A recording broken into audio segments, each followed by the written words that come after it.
Hey guys, a very warm welcome to my channel Medical Concepts. This is Shubham and today I'm gonna discuss about again a very important type of anemia, that is the sickle cell anemia, right? So we'll talk about these kind of clinical vignettes which you can see on your screen. These kind of questions we'll try to solve them, but let's have a basic concept about the sickle cell anemia first of all, and then we'll try to apply our knowledge in those, right? So if you talk about the sickle cell anemia, first we should understand that this sickle cell anemia is a problem in the hemoglobin structure. This is basically the mutation in the hemoglobin chain. We'll talk about that in detail, but first of all you should understand that what is the normal hemoglobin. So if you talk about the normal hemoglobin in adults, okay, normal hemoglobin in adults, this is a very important glycoprotein as far as RBCs are concerned, right? So in the RBCs we are having the hemoglobin, and these are responsible for imparting the red color to the hemoglobin or red color to the RBCs, right? So if you talk about the normal hemoglobin in adult, we are having three types basically. What are these three types now? These are HbA, right? These are what? These are HbA, HbF and HbA2.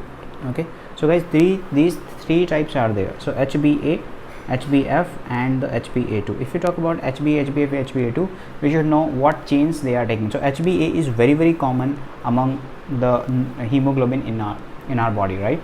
So this is having two chains, alpha 2 and beta 2. This is very common. You know, it is that much common that it is present almost around 95 to 97% of the individuals. 95 to 95% of the hemoglobin in the individuals, they are in the form of HbA only. Then some form of HbF can be found, and that is the alpha 2 gamma 2 chains. Okay, usually it is present in the fetus. HbF, F for fetus, right, and A for adults. So that's why. So HbF, this is almost around 1%. Okay, this is almost around 1%, or I will say it is almost less than 1% even. If you talk about HbA2, it is having the alpha 2. Alpha 2 is common, like two alpha chains are common in all the types, all the subtypes of hemoglobin.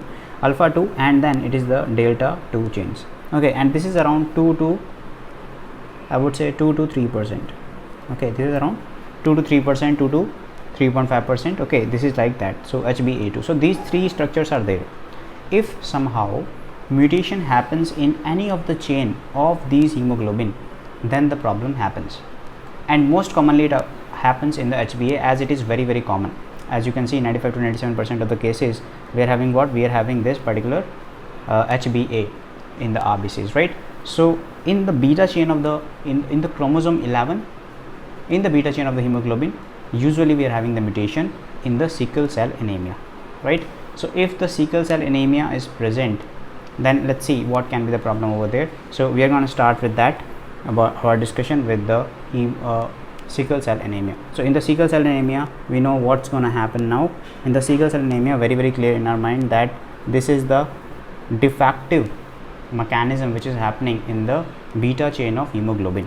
Okay, so I can say basically this is the hemoglobinopathy. Okay, I can say this is the basically hemoglobinopathy. Fine. And if the hemoglobinopathy will happen, then it will lead to formation of HbS, special type of S for sickle cell anemia. So HbS kind of hemoglobin will be found in the sickle cell anemia disease. Okay, and HbS will be found in the sickle cell anemia, and basically this is very common in the children's, basically in the pediatric age group. Okay, and most of the children are actually dying because of sickle cell anemia if they're having that is that much severe, because a lot of complications are related to that. We'll talk about that later on. Okay, so HbS can be there. Fine. So if the HbS is there, then we are calling that as what? Then we are calling that as sickle cell anemia, right? So now let's talk about the inheritance also, as far as sickle cell anemia trait is concerned, sickle cell anemia disease is concerned. So basically, first of all, this is the autosomal recessive, guys. Very important. From the biochemistry point of view, they can obviously ask you what kind of inheritance is it. Sickle cell anemia, that is the autosomal recessive. First point, right, which you need to remember. Then, you know, if you talk about this sickle cell anemia, sickle cell anemia type of anemia, then we are having two types basically. And before talking about that, let me talk about, I'm going to the pathogenesis side now, guys, pathogenesis. But first let me talk about this thing, pathogenesis. So we know that in the beta chain of the hemoglobin mainly we are having a mutation over there. just look at this structure, particular structure of the hemoglobin, guys. Okay, here what you can see, very easy structure over here. You can see two chains over there, two chains of alpha. Okay, what you can see, two chains of alpha. You can see this is the alpha 1, this is the alpha 2. Two chains of beta, you can see beta 1, beta 2. So probably this is the HbA, guys. I told you 95 to 97% of the hemoglobin is the 95 to 97% hemoglobin is the HbA. So alpha 2 and beta 2 I can see over here. In between, obviously you can see the heme group is there, in which iron will be there. Iron will be attaching to the oxygen molecules, obviously, right? So these are the 4 globin chains in total, means two chains of alpha and 2 chains of beta. So in these chains, either beta 1, either beta 2, on chromosome number 11, okay, on chromosome number 11, okay, beta chains are affected. So let's talk about this particular structure, that what is happening and what kind of mutation is happening over there. Fine. Okay, so on chromosome 11, beta globin chain is affected. Beta globin chain is affected. Beta globin chain is affected, basically, right? Beta globin chain is affected.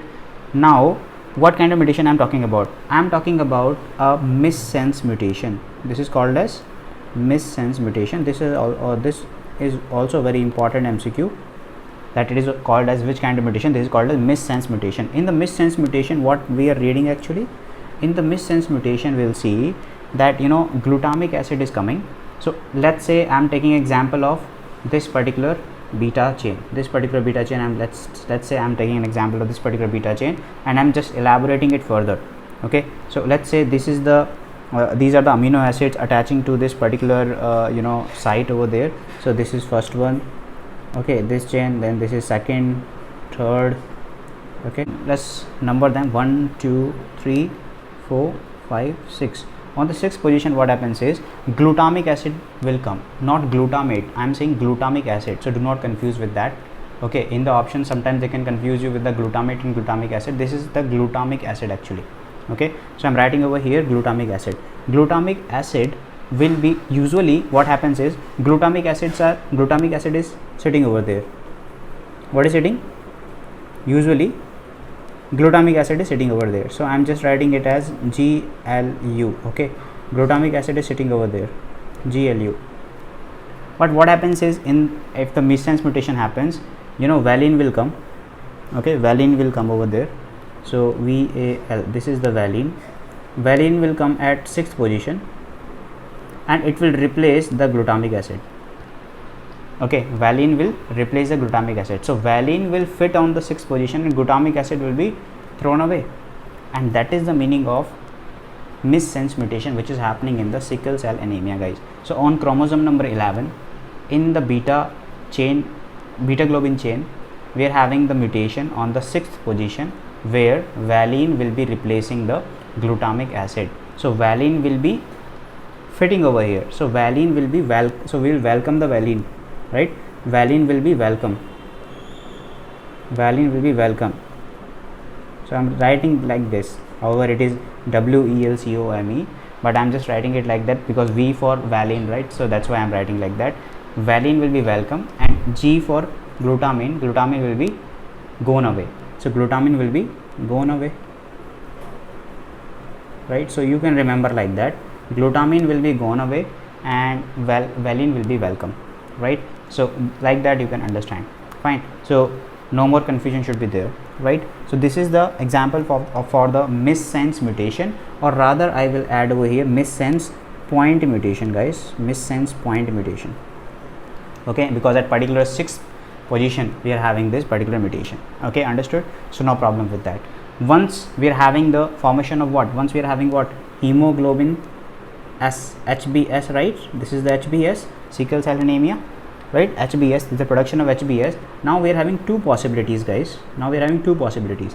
What are these possibilities I am talking about? This is the one possibility, is that there is a formation of sickle cell trait. There is a formation of sickle cell trait, and other possibility can be, then there is a sickle cell disease or sickle cell anemia. Okay, so two things are there, guys: sickle cell trait and sickle cell anemia.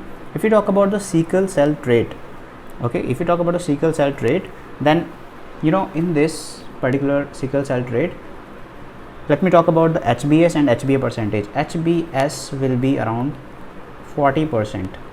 Okay, HbS will be around 40% and HbA will still be around 60%. Okay, so remember, HbS will be 40%, still HbA is more in the quantity. If you talk about sickle cell disease or sickle cell anemia, here HbS, it is very severe. HbS is around more than about 90%, guys. So it is very severe. So prognosis is very bad as far as sickle cell disease is concerned or sickle cell anemia is concerned, as compared to sickle cell trait. Understood, guys? So that is the major thing which we need to remember. Okay, sickle cell trait can be there and sickle cell anemia can be there. Okay, now these kind of sickle cell RBCs, actually they are very much sensitive to the hypoxia. As there will be hypoxia, sickling of cells will be worsened, and as there will be the reversal of the hypoxia, then the sickle cells may attain the normal shape of the RBC. Okay, may attain the normal shape of the RBC. So they are very much sensitive. So what I'm saying, guys, I'm saying that these sickle cells are very much sensitive to hypoxia. Very much sensitive to hypoxia. If the hypoxia will be there, then they will attain the sickle shape, and when the reversal of hypoxia might be happen, if in some case, then they might attain the normal shape of the RBC as well. So that's why oxygenation is very important as far as sickle cell anemia is concerned. Basically it happens in the sickle cell trait. Okay, so that is the thing. So if the normal RBCs, they are actually having the hypoxia in this, they can attain the shape of sickle cell, right? So that is very important. Understood? So that is the thing which we need to understand about this particular I would say the sickle cell. Basically sickle cell trait is there, sickle cell anemia is there. In sickle cell trait are usually asymptomatic, because you can see the still HbA is more, so usually these kind of patient can be usually is asymptomatic, and this kind of patient may have some resistance to malaria as well. Fine, because sometimes they might ask these kind of things in the MCQs, that which kind of trait particularly can be the resistant to malaria. So that will be the sickle cell trait. Fine. So about talking about that thing, one more thing I would like to highlight over here, that this particular sickle cell anemia, this is in the question you will be saying the African patients, African children basically. So it usually affects, so blacks are commonly affected, black population is commonly affected, and usually they will be saying in the clinical vignettes or the MCQs questions, clinical cases, that African American child, okay, African baby, or okay, so these kind of question can be there. Asian population children can be mentioned in the MCQ. So that is the case. African American child is very common language of the sickle cell anemia patients. Okay, so that is the case. So these are commonly affected, guys. Blacks are commonly affected. Fine. Family history is also very important. We need to ask that whether the previous child had this particular thing, whether the previous child had the sickle cell anemia, or whether in the family if somebody is having the sickle cell anemia in the past. Fine. So these are some of the things which we need to understand. Okay, then coming to a very important thing, I told you about the pathogenesis part, that what is happening, and basically the beta chains are the problematic thing over there. Okay, then it can lead to several kind of things. For example, if the sickle cells, once the sickle cell formation is happened, once the sickle cell formation is there, then what you can think of. Now let me talk about the clinical presentation, that will be making much more sense in our understanding. So if we talk about the clinical presentation, guys, clinical presentation of such patients. Okay, so if you talk about the clinical presentation, then what we can think of over here. In the clinical presentation, first of all, we should remember that, as you can say, this is severe anemia. So sickle cells are present over there. So over here I would like to mention over here that vaso-occlusive events are very common. Vaso-occlusive events are very much common over here. So what kind of vaso-occlusive events I'm talking about over here? For an example, there can be a very important, okay, that is sickle cell crisis. if lot of sickle cells will be there, obviously these sickle cells will not be able to carry the oxygen molecules, so severe hypoxia might happen. And these sickle cell are having a abnormal shape. I will talk about that. I will show you the diagram over there. These sickle cells are having the abnormal shape. So these abnormal shape RBCs can actually occlude any kind of blood vessel, and that can cause severe kind of hypoxia in the patients, okay, at various kind of locations. So that is a major basic problem. One of the major problem as well you can see in this patient, as we are seeing in the patient, that is the in these particular children's basically, and that is the dactylitis, guys. Okay, what is that? Dactylitis. Okay, these are the inflammation in the smaller digits basically. Okay, and in the acute pain can be there in the hands and feet, particularly commonly in the children, dactylitis. So hand-foot syndrome, we are also calling that as hand-foot syndrome. Okay, hand-foot syndrome, because in the peripheral blood vessels these sickle cell will be getting occluded over there. That's why it is a vaso-occlusive event, and that's how it is causing the hand-foot syndrome. That is the dactylitis basically. Let me show you the diagram, that how these dactylitis will be shown to you, right? So this is the image of the dactylitis. As you can see, there is an inflammation in the fingers. What may have happened, that these sickle cells have occluded the peripheral blood vessel. That's why these are having these peripheral fingers, these digits are having the inflammation over there. So this is the dactylitis. Fine. Now after that, wherever these sickle cell will be causing the obstruction, they will be those kind of organs will be having the problems. For example, it can cause the obstruction in the pulmonary blood vessels. It can cause the obstruction in the coronary vessels. So that due to that, acute chest syndrome can be there in some patient, right? Due to that, it can cause the obstruction in your basically kidneys also, renal arteries also. So due to that, renal infarction might happen, right? That is also very common. Painless hematuria is common in these kind of patient. So renal infarction can be there.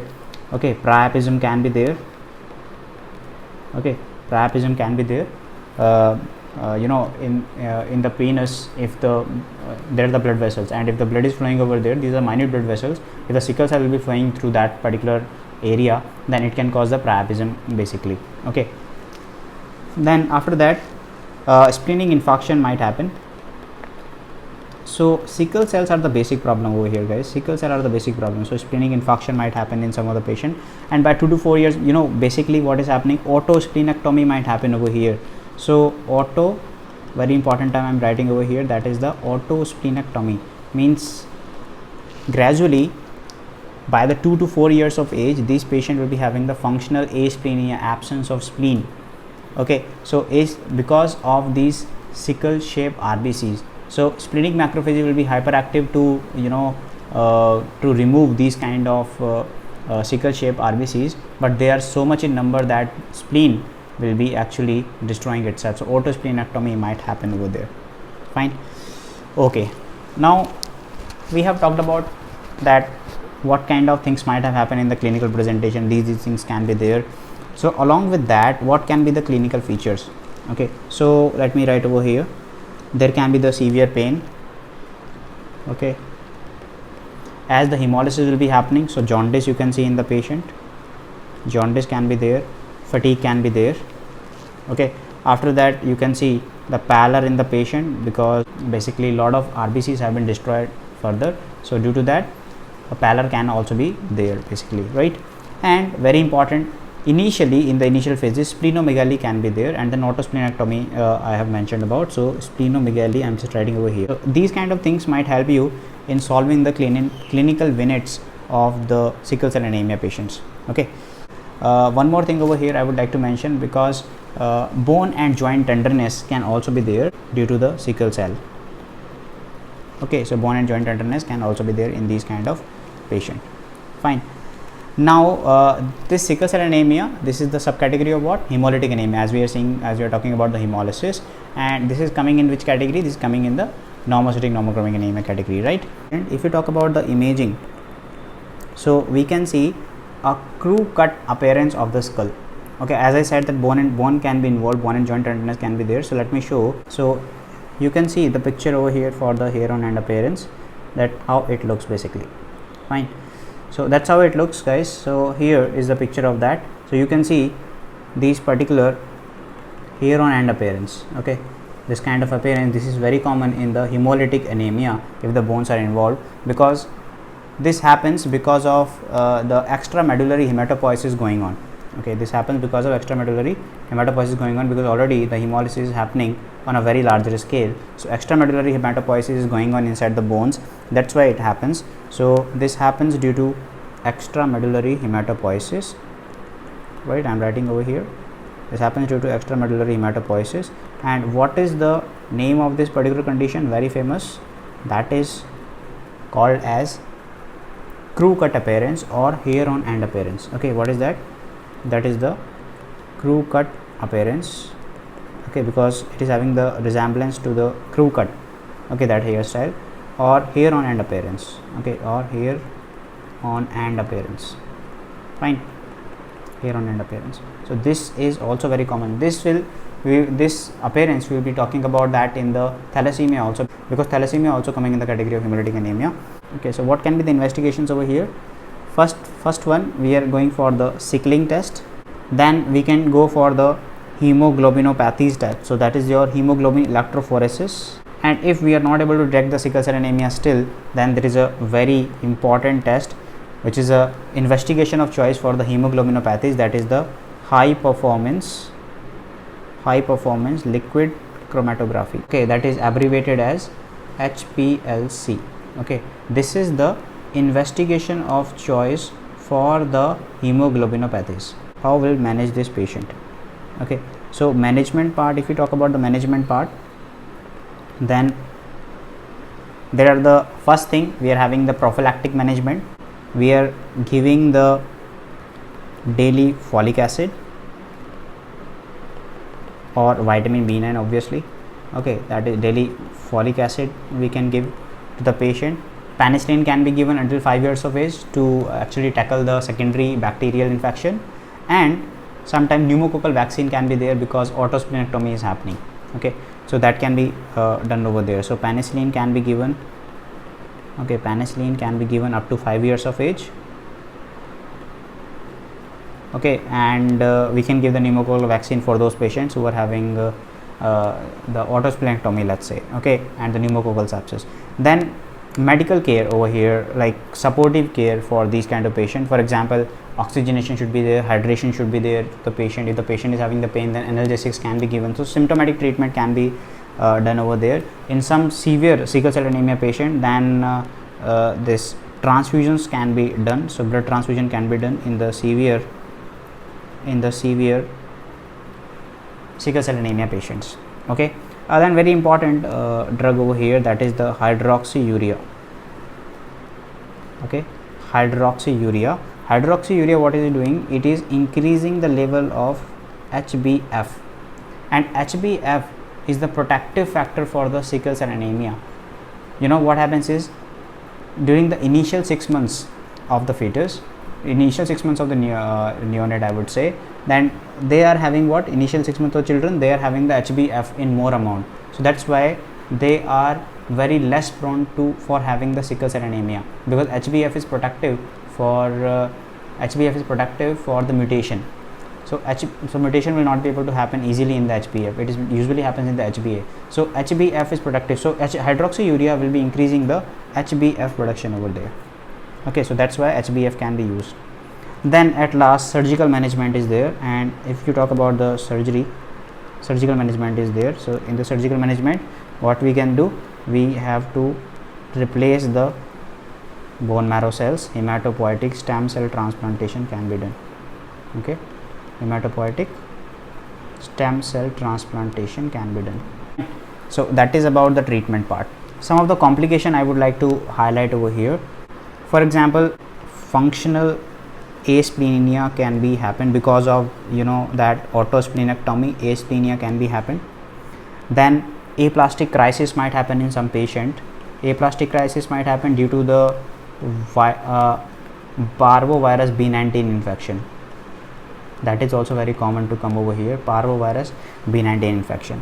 Okay, then retinopathy can be there because in some patient that the sickle cell anemia, if sickle shape RBC, if they are moving to the retinal vessels, then they can cause the retinopathy.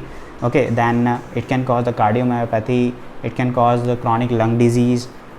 Okay, in some patient, because sickle cell anemia, sickle cell RBCs, as they will moving to whatever part of your body, wherever they will be seeing the narrow lumen of the blood vessel, they can actually obstruct that pathway and that particular organ can be affected. So I'm just writing over here, cardiomyopathy can also be there, right? So lung diseases can be there, renal infarctions can be there, right?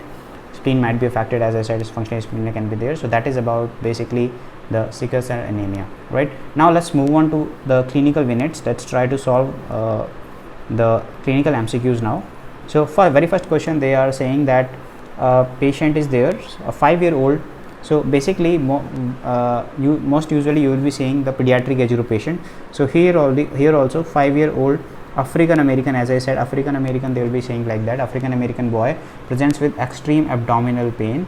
He has a history of several such episodes, okay, as well as acute episodes of extreme bone pain also. I told you bone tenderness can be there, bone and joint tenderness. He has previously presented with the findings illustrated in figure A, and a peripheral blood smear is obtained in the figure B. What is the most likely? So figure A, they are showing this, as you can understand, this is what, which image you can see over here. This is the dactylitis, right?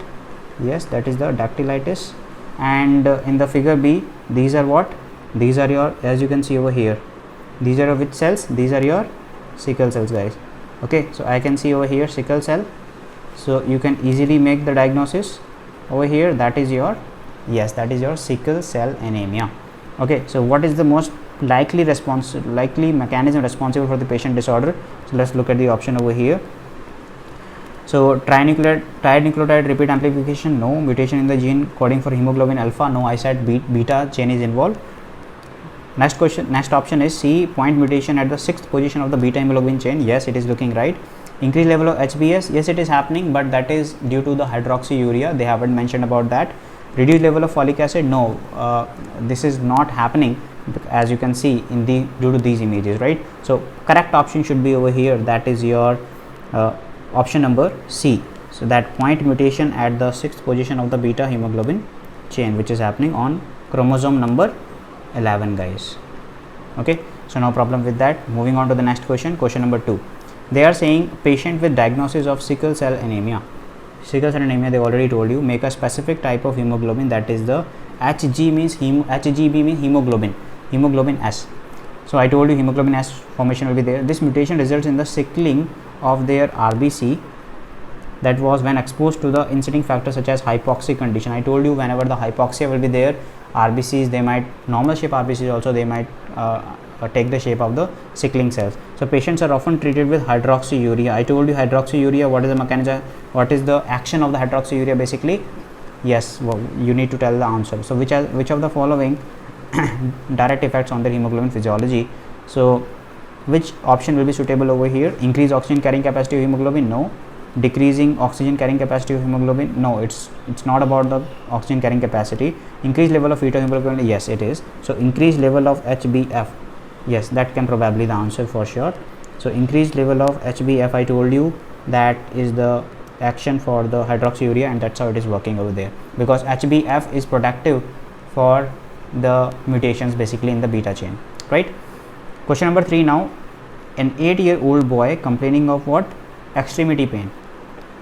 8-year-old boy complaining of extremity pain and difficulty in catching the breath, difficulty while catching his breath while running on the playground.